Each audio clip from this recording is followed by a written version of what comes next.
Très simple à calculer et facile à étudier, la MACD est un oscillateur représentant l'écart entre deux moyennes mobiles exponentielles.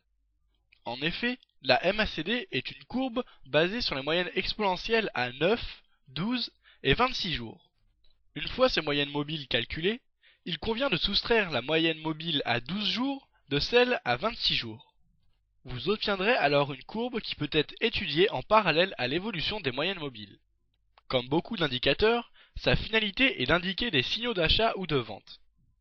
Voilà, donc ici nous avons le graphique de l'action Stahler-Gen, et la MACD est représentée tout en bas, ici. Donc en fait, c'est une version simplifiée qui permet d'y voir encore plus clair, qui est plus facile à utiliser que la MACD classique. Quand la courbe de la MACD est supérieure à la moyenne mobile à 9 jours, eh bien, ici c'est représenté par des bâtonnets verts, et quand elle est en dessous par des bâtonnets rouges. Donc bien sûr, les signaux d'achat sont quand la MACD passe du rouge au vert, comme ici par exemple, vous voyez. Et les signaux de vente sont quand la MACD passe du vert au rouge. Donc plus c'est prononcé, plus le signal est important, comme ici par exemple, vous voyez. Alors, nous allons voir donc comment évolue notre MACD. Alors, voilà. Donc ici, elle évolue dans le rouge.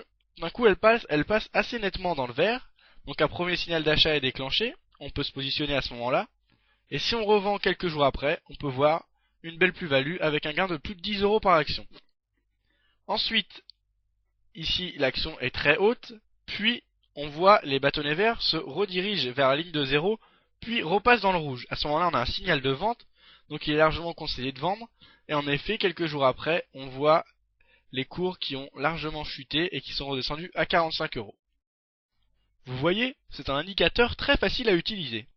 Cependant, pour que son utilisation soit optimale, il est largement conseillé de le compléter par d'autres indicateurs, tels que le RSI, le stochastique, les bandes de Bollinger et bien sûr les volumes.